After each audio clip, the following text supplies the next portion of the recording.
जिंदगी में कई तरह के मोड़ आते हैं। कुछ सुहाने होते हैं, कुछ लुभावने होते हैं और कुछ तकलीफ देने वाले होते हैं। आप पाएंगे कि जब आप स्कीइंग करते हैं तब ऐसे घुमाव, ऐसे मोड़ आते हैं जो हमें तकलीफ भी दे सकते हैं।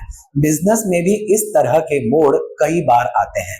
हर दिन बिजनेस में बदलाव होते हैं, हर दिन निर्णय लिए जाते हैं, हर दिन या तो खर्चे बढ़ते हैं या इनकम बढ़ती है।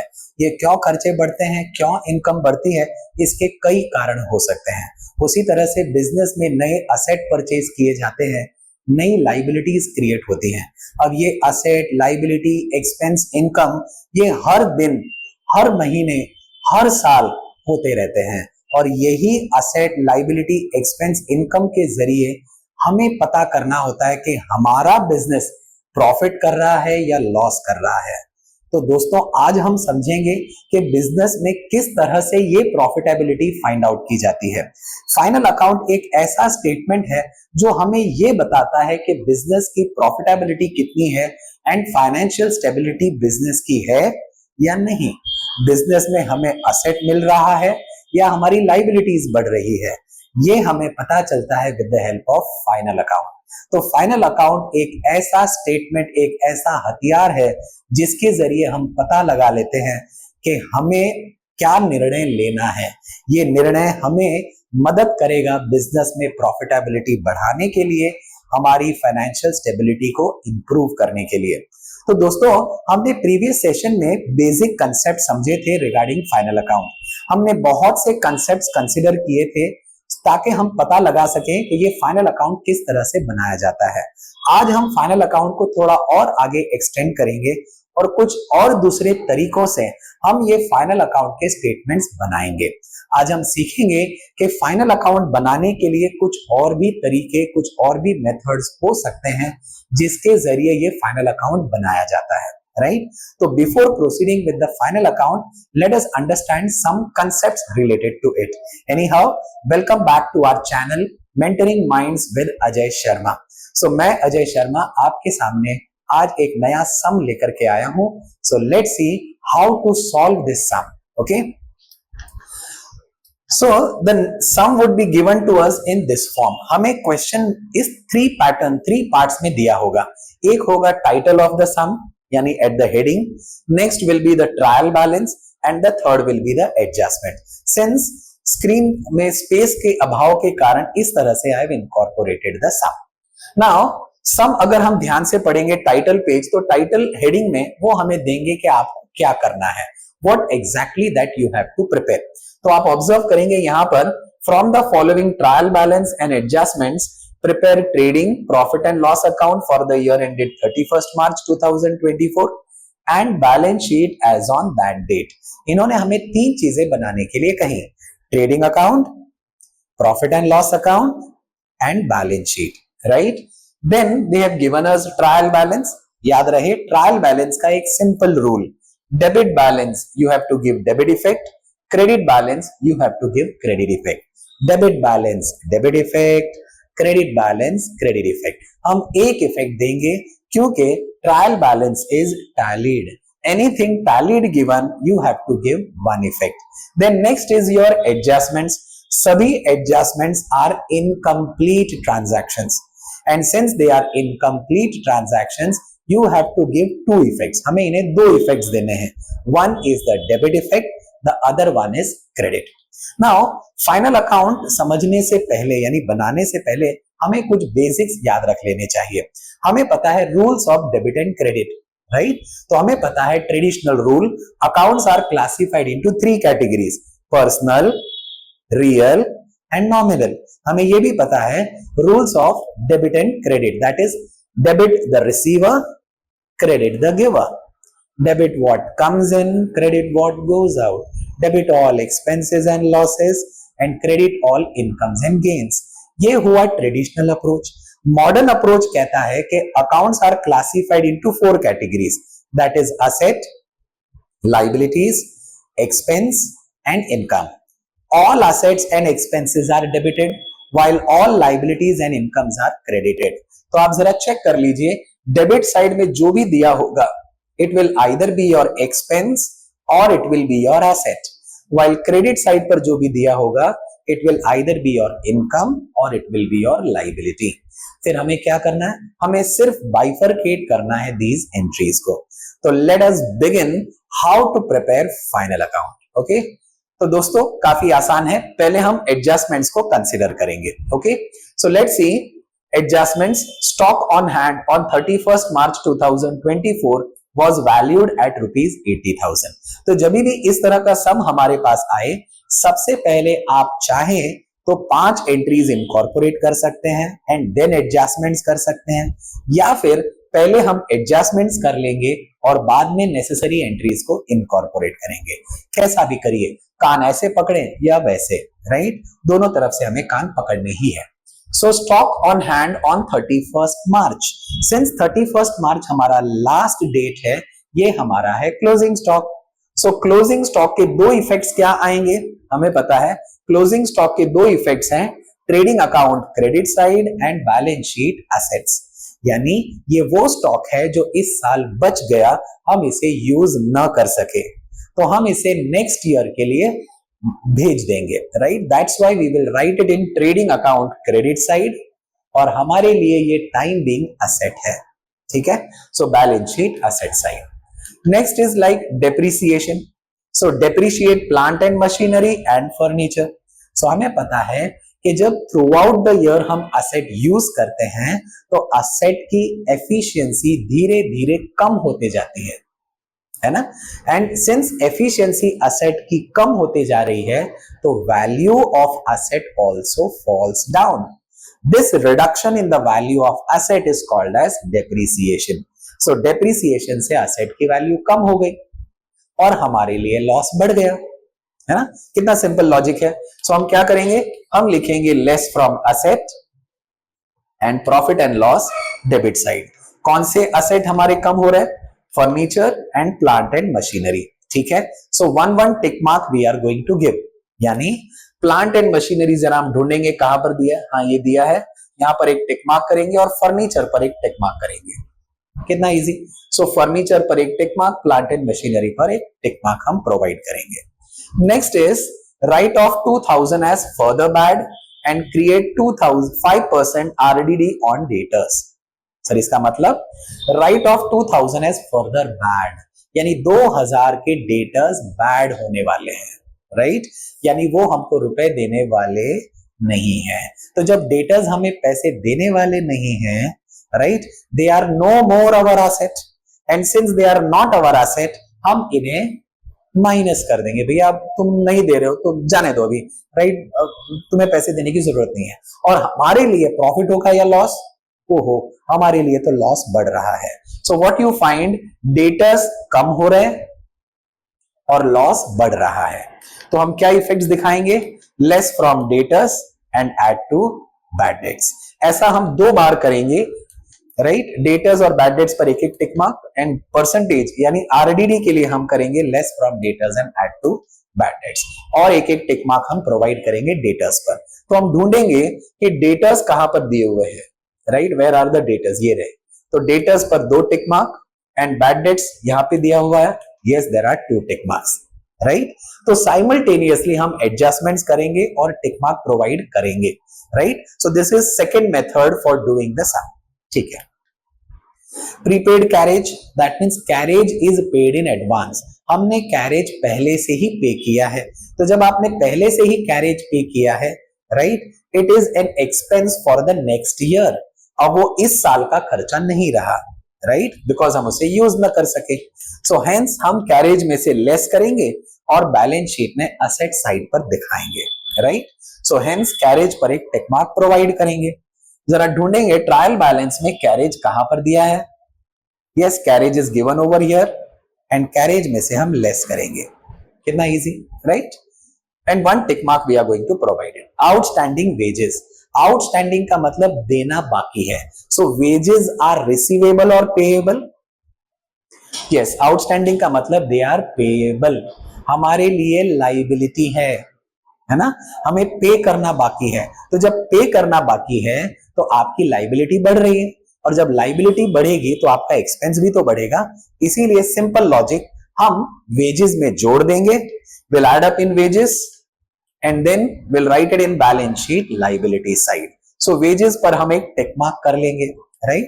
So हमने wages डेबिट साइड पर आप ऑब्जर्व करें वेजेस दिया हुआ and there we are going to do one tick mark. तो हमने इस तरह से ऑल एडजस्टमेंट्स हमने इनकॉर्पोरेट कर लिए, हमने मार्क कर लिए ऑन ट्रायल बैलेंस.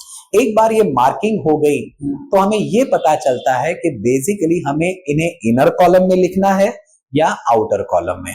तो वो कैसे पता चलेगा?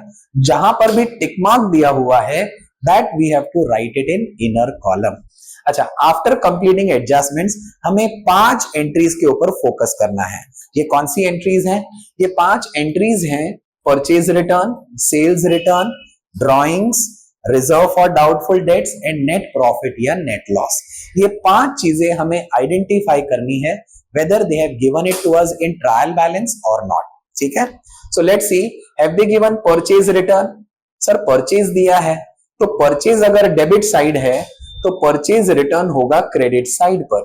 जरा चेक कीजिए, have they given purchase return to us? नहीं. सेल्स रिटर्न जरा चेक कीजिए, have they given sales return to us? Sales credit पर होता है, have they given sales return? तो सेल्स रिटर्न डेबिट साइड पर होना चाहिए. No, they have not given sales return.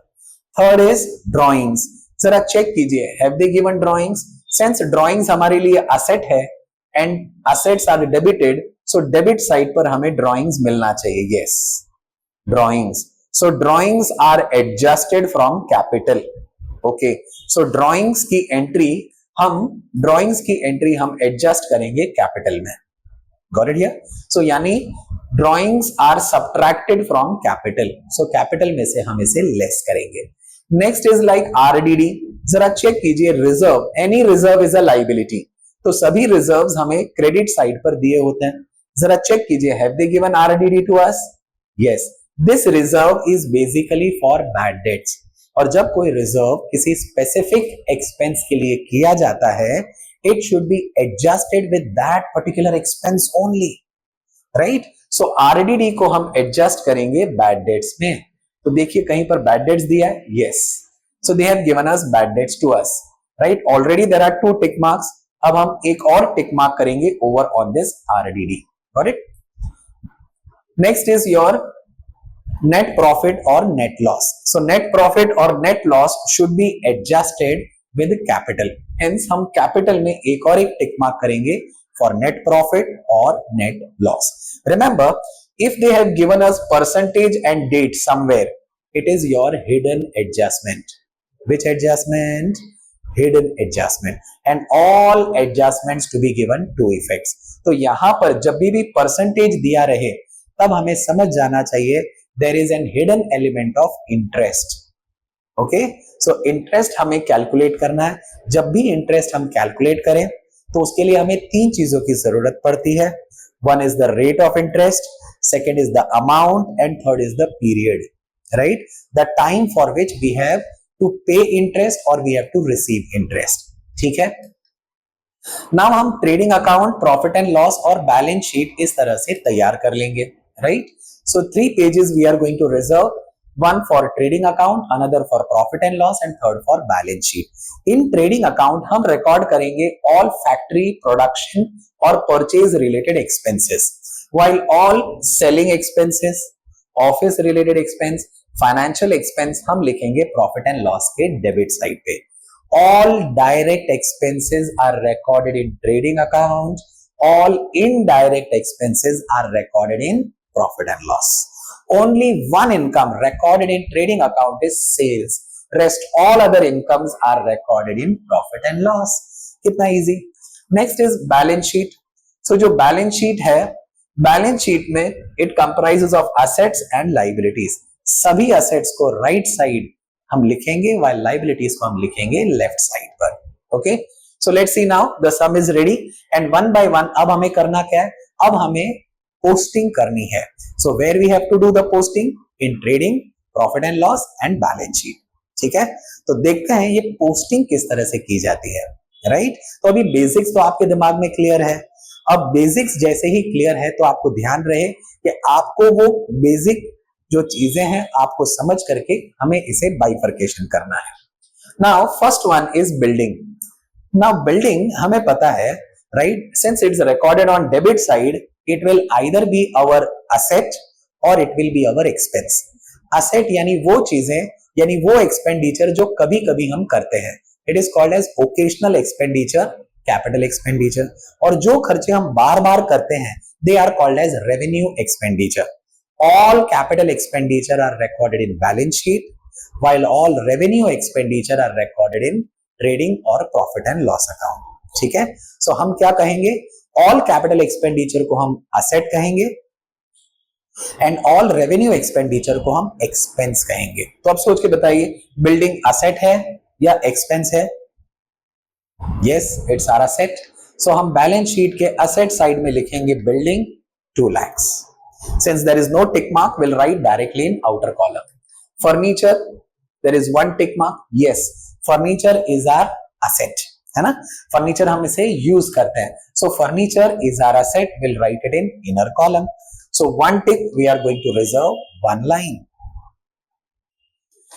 Next is plant and machinery.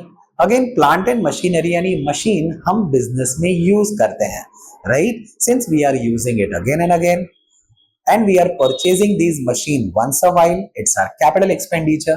Yes, it's our asset.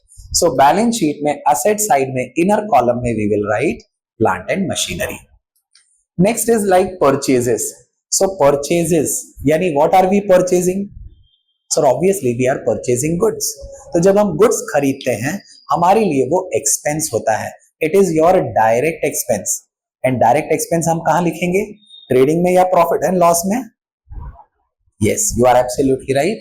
इसे हम लिखेंगे ट्रेडिंग अकाउंट में. सो ट्रेडिंग अकाउंट में first line we will reserve it for opening stock, right. Second line हम reserve करेंगे purchases. So purchases we are going to record directly in outer column because वहां पर कोई टिक मार्क नहीं है, राइट. इनर कॉलम में हम तब लिखेंगे wherever there is tick mark. Next is octroi duty. Octroi duty basically it's a duty paid when you are transferring goods or when you are purchasing goods from different municipal area to your municipal area. एक municipal area से goods निकलकर जब दूसरे municipal area में goods जाता है, तब at that time पर octroi duty pay करनी होती है. octroi duty buyer pay करता है जो goods खरीदता है. तो हमारे लिए octroi duty is an expense. It's an expense on purchase. हम इसे लिखेंगे ट्रेडिंग अकाउंट के डेबिट साइड पर. ओके, कितना easy. Just you have to understand the logic. एक बार अकाउंट एंट्री की लॉजिक हम समझ जाएंगे तो हम पोस्टिंग करना हमारे लिए आसान हो जाएगा. Next is opening stock. ये वो स्टॉक ऑफ गुड्स है जो बच गए. हमें पता है कि बिजनेस में जो भी गुड्स हम खरीदते हैं, राइट, हो सकता है कि हमने कंप्यूटर खरीदा, मतलब बिजनेस में गुड्स खरीदने के लिए, हम कपड़े का बिजनेस चलाते हो, हम इलेक्ट्रॉनिक प्रोडक्ट का बिजनेस चलाते हो, तो ये जो भी गुड्स हम खरीदते हैं ये जरूरी नहीं है कि वो बिक जाएं. पिछले साल के जो गुड्स बच गए वो हम इस साल बेचेंगे, right. Hence opening stock will become your expense. हम इसे लिखेंगे ट्रेडिंग अकाउंट के डेबिट साइड में, right. Next is your wages. हम वेजेस पे करते हैं उन वर्कर्स को जो हमारे गोडाउन में या हमारे वेयरहाउस में या हमारे फैक्ट्री में काम करते हैं. हम उन्हें ये फिजिकल एक्सर्शन के तौर पर वेजेस प्रोवाइड करते हैं. At to your knowledge wages is our expense, hence हम इन्हें लिखेंगे ट्रेडिंग अकाउंट के डेबिट साइड में. Since there is one tick mark, हम इन्हें लिखेंगे इनर कॉलम में and will reserve one line. Got it? कितना easy. Next is sundry debtors. अब सन्ड्री डेटर्स हमारे लिए एसेट है, right. So debtors are our asset because these are those customers to whom we have sold goods on credit. तो अब हमारे पास पैसे मांगने का अधिकार है. So since sundry debtors are our asset and there are two tick marks, we will record in balance sheet on asset side 53,000 and will reserve 3 lines. One tick will reserve 1 line, second tick will reserve 2 more lines. तो इस तरह से हम record करते चले जाएंगे. Next is salaries. Since salary we pay it to the employees for mental exertion, so these salaries are our expenses, because एक बार हमने जो सैलरी पे कर दी हमें वो सैलरी वापस मिलती नहीं है. So since salary is our expense, we will record it in profit and loss account. So salary is 20,000, हम profit and loss account में लिखेंगे because we give salary to the employees working in office for selling the goods. ठीक है, तो salary is 27,000 outer column. Next is bad debts. Now bad debt basically it's a financial loss. It is also considered as a selling expense because generally business में ऐसा होता है कि हम goods उधार में बेचते हैं और जब भी हम गुड्स उधार में बेचते हैं there are two risks that are associated. One is the delayed payment and second is no payment, right? तो यहां पर ऐसा ही हुआ. bad debts यानी we did not receive any payment. तो जब हमें एक भी पेमेंट रुपए नहीं मिले it's our loss. Financial loss हम लिखेंगे प्रॉफिट एंड लॉस के डेबिट साइड पर. Since there are 3 tick marks will reserve 5 lines. यानी after 1 line will put a dash, after 2 lines will put a dash, after 2 lines will put a dash. Next is your postage and telegram. अब हमें पता है postage and telegram we basically write letters to the customers ताकि हम customers को याद दिला सकें कि ऐसे product new products we have launched in the market. तो हम उन्हें फोन कॉल करते हैं, हम उन्हें इन्फॉर्म करते हैं, राइट? हम उन्हें लेटर्स भेजते हैं, वाउचर्स भेजते हैं ताकि वो हमारे बिजनेस में आए और आकर के प्रोडक्ट परचेज करें. हमें पता है कि discount and vouchers basically is an instrument with the help of which we can attract customers. Anyhow postage और टेलीग्राम जो भी एक्सपेंसेस हुए ये सभी एक्सपेंसेस हमने सेलिंग यानी गुड्स बेचने के लिए किए. That's why these are your selling expenses called as office expenses. ठीक है, सो हम इसे लिखेंगे प्रॉफिट एंड लॉस के डेबिट साइड में, right? So all office related expense हम प्रॉफिट एंड लॉस में लिखेंगे. कितना इजी. जस्ट चीजों को, अकाउंट्स को हमें ध्यान से समझना है, एंट्रीज को हमें ध्यान से समझना है कहां पर ये एंट्री आएगी, क्योंकि एंट्री यानी ये अकाउंट्स हमें बताते हैं, खुद ही बताते हैं कि हम कहां जाएंगे. Let's see insurance. अब इंश्योरेंस क्या है? बेसिकली जब हम गुड्स सेल करते हैं, जब हम गुड्स बेचते हैं, at that time there are chances कि जो गुड्स हमने बेचे या जो गुड्स हमने प्रोवाइड करने हैं कस्टमर्स को, they may meet with an accident. यानी गुड्स का नुकसान हो सकता है, राइट? जब हम गुड्स एक्सपोर्ट करते हैं तो जहाज डूब सकता है और हमें नुकसान हो सकता है. तो जितने भी सेलर्स होते हैं वो अपने गुड्स का इंश्योरेंस निकलवा लेते हैं. तो हमने भी गुड्स का इंश्योरेंस निकलवाया ताकि हम अपने गुड्स को प्रोटेक्ट कर सकें, right? So insurance is an expense paid by seller. Hence, insurance becomes our selling expense. Since it's a selling expense, हम इन्हें लिखेंगे प्रॉफिट एंड लॉस के डेबिट साइड में, राइट? कितना आसान, कितना इजी.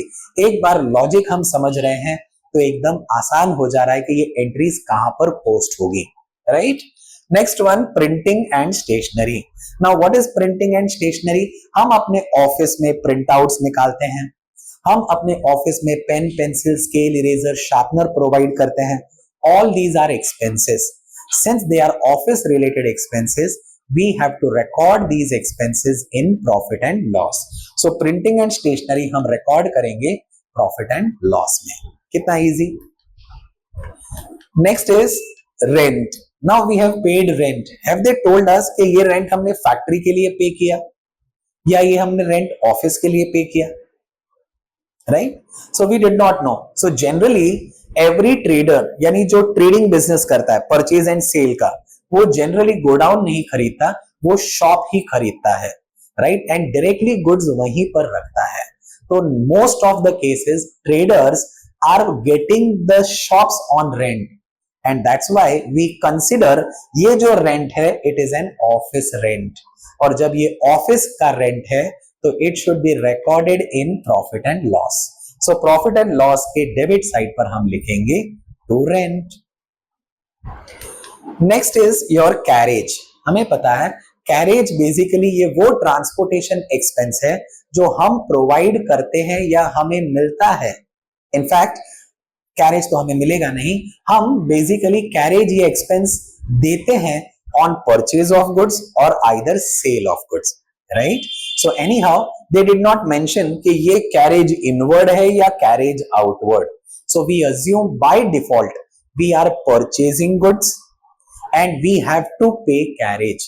कैरेज बायर को पे करना पड़ता है। So carriage basically it's an expense on purchase, ठीक है। सो कैरेज हम लिखेंगे ट्रेडिंग अकाउंट के डेबिट साइड में as it's an expense on purchase of goods.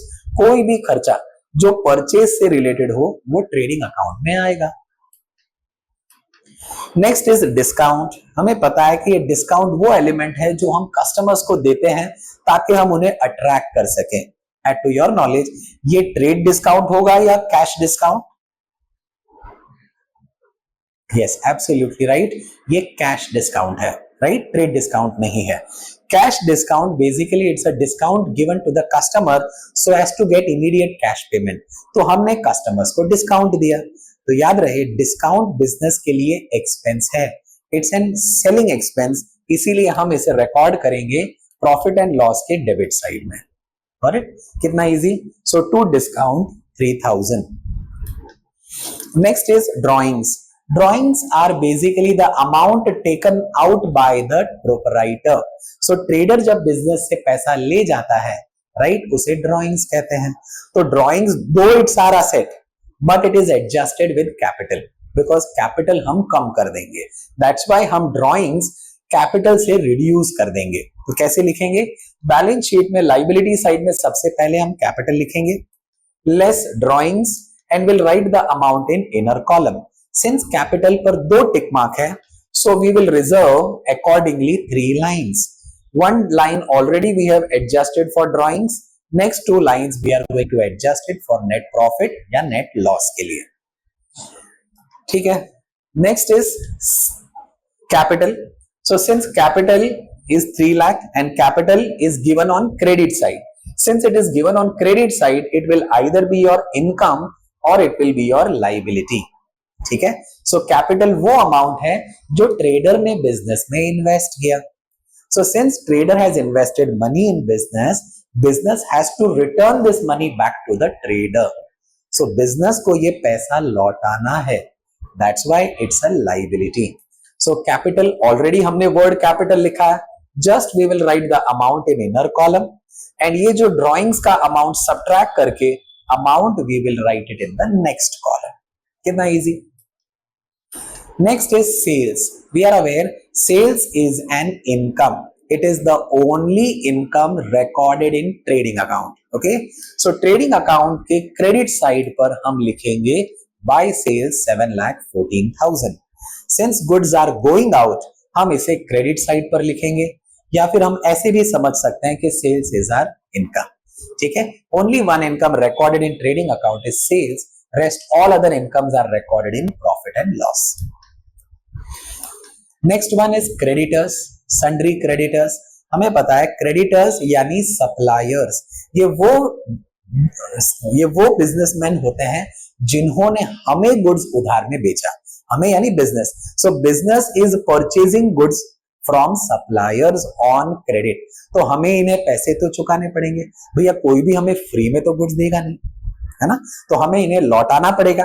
तो जब आप इन्हें लौटाओगे, राइट, तब ये आपके लिए एक्सपेंस होगा। अब तक तो आपने लौटाया नहीं, तो जब लौटाया नहीं है तो आपके लिए ये असेट है या liability? Yes, it's our liability. So balance sheet में लायबिलिटी साइड पर हम लिख देंगे creditors 1,50,000।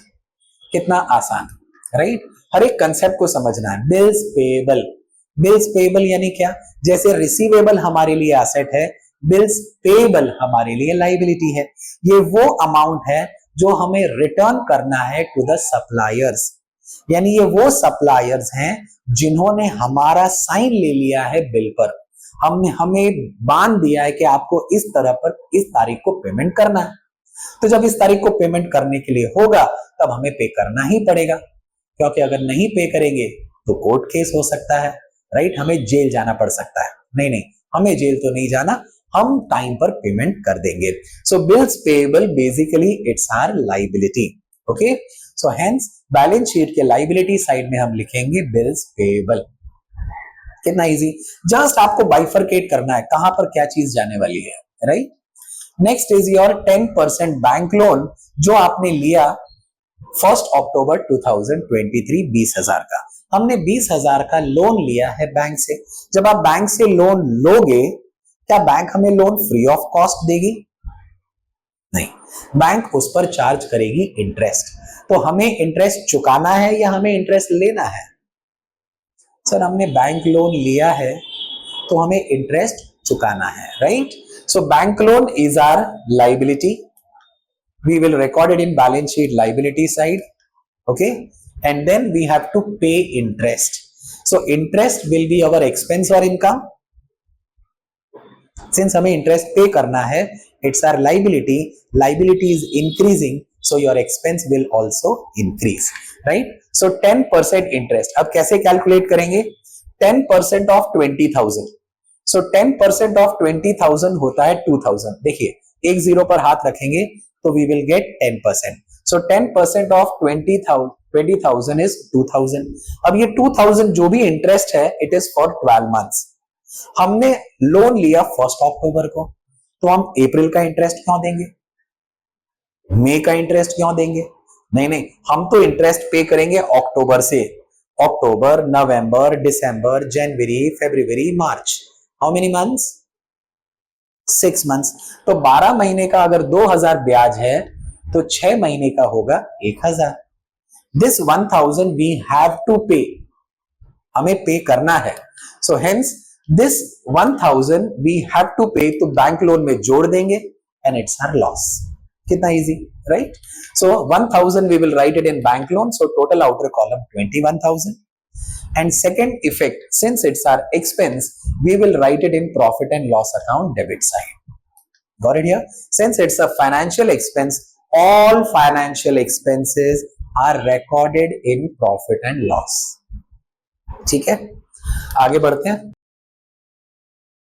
Next is RDD. RDD, that is reserve for doubtful debt. This reserve is for doubtful customers, जो हमें पैसा देंगे नहीं देंगे। और ये रिजर्व हमने क्रिएट किया था पिछले साल। सिंस ये रिजर्व आपका पिछले साल का है तो इसे आपको एडजस्ट करना होगा बैड डेट्स के साथ, करेक्ट। तो हम क्या करेंगे, बैड डेट में this reserve is called as old reserve. ये पुराना पैसा जो हमने साइड पे रखा था, ये इतना तो लॉस होने ही वाला है, this amount has to be adjusted with bad debts. Okay, तो कैसे करेंगे? बैड डेट्स में लास्ट लाइन पर हम लिखेंगे less RDD old and the amount is 3,500। जैसे जैसे एंट्रीज आएगी वैसे वैसे इनकॉर्पोरेट करेंगे। So now we are done with the trial balance, right. Trial balance की सभी एंट्रीज हमारी कंप्लीट हो गई and after completing all trial balance entries, now the last step is your adjustments. All adjustments to be given 2 effects, ठीक है। So हमें पता है closing stock, 2 effects are trading account credit side and balance sheet assets. So trading account के credit side पर लिखेंगे by closing stock and the amount is 80,000 and balance sheet के asset side पर हम लिखेंगे क्लोजिंग स्टॉक 80,000। कितना easy, right. 2 effect हमें देना है, अगर ये इफेक्ट नहीं देंगे तो अल्टीमेटली, राइट, ये बैलेंस शीट टैली नहीं होगी। तो ध्यान से, depreciate plant and machinery and furniture, हमें पता है डेप्रिसिएशन से असेट की वैल्यू कम हो जाती है। So less from asset and profit and loss debit side. तो हम क्या करेंगे, असेट में फर्नीचर 10% नहीं, फर्नीचर 5% कह रहे हैं, सो 5% हम लेस करेंगे। 10% होगा 10,000, 5% होगा 5,000। 5,000 माइनस करके अमाउंट आ जाएगा 95। वाइल प्लांट एंड मशीनरी 10%, 10% यानी एक जीरो पर हम हाथ रखेंगे तो हमें मिलेगा 12,000। 12,000 लेस करने पर हमें मिलेंगे 1,08,000। सो हमने असेट की वैल्यू कम कर दी बाय 5,000 एंड 12,000। तो second effect, we will transfer this amount to profit and loss account debit side. Furniture 5,000 और plant and machinery 12,000, total 17,000, right? It's a financial loss, so we'll transfer it to profit and loss debit side. याद रहे, basically depreciation is a non-cash expense. ये ऐसा expense है जो आप किसी को पे नहीं कर रहे, राइट, लेकिन ये बिजनेस के अंदर इनकॉर्पोरेट करना पड़ता है, बिकॉज बिना डेप्रिसिएशन इनकॉर्पोरेट किए हमें ट्रू प्रॉफिट या ट्रू लॉस आएगा ही नहीं। ठीक है, next is further bad debts, यानी 2000 के कस्टमर्स भाग गए, इन्हें हमें पैसे नहीं दिए, राइट, एंड 5% इज आरडीडी। हम अज्यूम करके चलेंगे कि 5% डेटर्स हमें पैसे देने वाले नहीं है। तो हर बिजनेस में ऐसा होता है, कस्टमर्स, राइट, हमसे गुड्स उधार में खरीद के ले जाते हैं और पैसे चुकाते नहीं है। अब वो ऐसा क्यों करते हैं, ये आपको भी पता है, हमें भी पता है, लेकिन फिर भी हर बिजनेसमैन को अलर्ट रहना चाहिए और अपने फाइनेंसिस के ऊपर ध्यान देने चाहिए, अपने कस्टमर्स पे ध्यान देने चाहिए। तो यहाँ पर आपका रिकवरी डिपार्टमेंट काफी मायने रखता है, यानी रिकवरी डिपार्टमेंट वो डिपार्टमेंट होता है जो पैसे रिकवर करता है फ्रॉम कस्टमर से। याद रहे, आपको जो भी गवर्नमेंट रूल्स हैं वो फॉलो करने हैं और अपने पैसे रिकवर करने हैं। आप किसी कस्टमर्स को मार नहीं सकते, डांट नहीं सकते, या उन पर कोई भी मेंटल प्रेशर एक्सर्ट नहीं कर सकते, बट यस, आप कोशिश कर सकते हैं कि आप कस्टमर से पोलाइटली एंड विद सिंप्लिसिटी आप अपना पैसा रिकवर कर लें, राइट। तो ये पूरी की पूरी एफिशिएंसी होती है रिकवरी डिपार्टमेंट की कि वो पैसा किस तरह से रिकवर करें। तो या तो एक सिंपल सा बिजनेस फंडा है, उधार न बेचें और ना उधार में गुड्स खरीदें, है ना, क्योंकि जिसने लिया उधार उसका हुआ बड्डा धार। एनी हाउ, सो यहां पर डेटर्स ने हमें पैसे नहीं दिए, ठीक है ना, सो डेटर्स कम हो रहे हैं, so for the bad debt 2000 rupees, तो यानी 51,000 के डेटर्स बच गए। और अब ये 50,000 में हम मान के चलेंगे 5% डेटर्स हमको पैसे देने वाले नहीं है। तो 5% हम कैसे कैलकुलेट करेंगे, 10% होता है 5,100 एंड देन हाफ कर लेंगे तो हमें 5% मिल जाएगा, यानी 5,000 का आधा होता है 2,500 और 100 रुपए का आधा होता है 50 रुपए। सो 2,550 इज द न्यू आरडीडी, ये हमारा न्यू रिजर्व है, ठीक है। सब्ट्रैक्ट करने के बाद इतने हमारे गुड डेटर्स हैं, ये जो 48,450 के डेटर्स बच गए, these are our good debtors, ये वो डेटर्स हैं जो जेन्युइनली हमें पैसा लौटाने वाले हैं, ठीक है। आगे बढ़ते हैं, प्रॉफिट एंड लॉस के डेबिट साइड पर हम लिखेंगे add further bad debt which is 2,000। ये 2,000 के कस्टमर भाग गए और हम अज्यूम करने वाले हैं कि 2,550 के और कस्टमर्स चले जाएंगे, यानी टोटल हमारे 5,550 का नुकसान होने वाला है।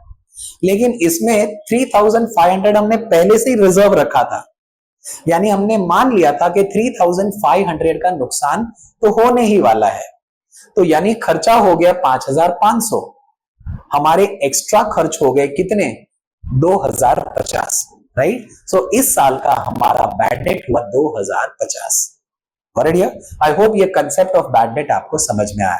ये बहुत तकलीफ देता है ज्यादा करके बच्चों को कि ये बैड डेट का मीनिंग क्या है, मतलब क्या है। एक बार आप ये कंसेप्ट समझ जाएंगे, एक बार एक लॉजिक समझ जाएंगे तो आपके लिए ये आसान होगा। एनी हाउ, आगे बढ़ते हैं। नाउ प्रीपेड कैरेज, कैरेज हमने पहले से ही पे कर रखा है, तो जब आपने पहले से ही पे कर दिया है तो it is not an expense for current year. As per matching concept हम वो ही खर्चे रिकॉर्ड कर सकते हैं जो इस साल से रिलेटेड होंगे, हेंस कैरेज को हमें करना पड़ेगा सब्ट्रैक्ट। सो कैरेज हमें मिलेगा ट्रेडिंग अकाउंट के डेबिट साइड में, हम लिखेंगे लेस प्रीपेड 1,000। याद रहे यहां पर हमें सब्ट्रैक्ट ही करना है, हम ऐड ना कर दें। एंड सेकेंड इफेक्ट हम लिखेंगे बैलेंस शीट के असेट साइड में प्रीपेड कैरेज। करेक्ट, याद रखिए आपको दो इफेक्ट देते हुए चलना है, और अगर एक ही इफेक्ट दिया तो टैली होने वाला नहीं है। हाँ, correct. Next one, outstanding wages. What is this outstanding wages, यानी ये वो वेजेस हैं जो पे करने बाकी हैं, ठीक है। तो जब पे करने बाकी हैं तो पे के लिए आप इनकॉर्पोरेट कर दीजिए, right. So your liability is increasing and wages are also increasing, right, खर्चा हमारा बढ़ रहा है। सो वेजेस में हम ऐड करेंगे 4,000 एंड सिमिलरली हम बैलेंस शीट के लाइबिलिटी साइड में हम बताएंगे आउटस्टैंडिंग वेजेस 4,000, राइट। कितना आसान। तो हमने जितने भी एडजस्टमेंट्स थे वो अब कंप्लीट कर लिए, ऑल एडजस्टमेंट्स आर इनकॉर्पोरेटेड। तो अब हम रेडी हैं हमारे लास्ट स्टेप पर आगे बढ़ने के लिए, and the last step is your casting. So जिस प्रकार से हमें पता करना होता है कि हमारा परफॉर्मेंस इस बिजनेस का कैसा रहा, इस साल हमने अच्छा परफॉर्म किया या अच्छा परफॉर्म नहीं किया, जिस प्रकार से हमारा रिजल्ट, हमारा प्रोग्रेस रिपोर्ट बताता है कि आपके कितने परसेंटेज आए, है ना, 50%, 60%, 90%, ये रिपोर्ट कार्ड जो बताता है कि हमारा प्रोग्रेस कितना हुआ है, उसी तरह से हमें कास्टिंग करके आइडेंटिफाई करना होगा कि बिजनेस ने प्रॉफिट कमाया या लॉस कमाया, बिजनेस पास हुआ या बिजनेस फेल हुआ। अगर बिजनेस फेल हुआ तो उसके क्या कारण है, that we can identify with the help of this report which is your final account. तो देखते हैं किस तरह से ये कास्टिंग की जाती है। तो अब हम क्या करेंगे, ट्रेडिंग अकाउंट में दो both the sides are there, debit side and credit side. So credit side का टोटल करते हैं, राइट, एंड डेबिट साइड का टोटल करते हैं। क्रेडिट साइड का total is 794 while debit side का टोटल इज 6,85,000। तो अब सोच के बताइए 7 लाख बड़ा है या 6 लाख? यस, 7 लाख बड़ा है। इनकम इज मोर के expenses are more? Sir credit में इनकम होती है और हाँ इनकम ज्यादा है। सो इनकम ज्यादा है तो दोनों तरफ आप इनकम लिख दोगे, जो ज्यादा है उसी को लिखना है हमें, राइट, जिसकी लाठी उसकी भैंस, वही वाला। So here income is 7,94 and expenses 6,85, minus करेंगे तो we will get profit. Income ज्यादा है और एक्सपेंस कम है तो it's our profit. Trading account will give us gross profit and this gross profit we will transfer it to profit and loss account on credit side.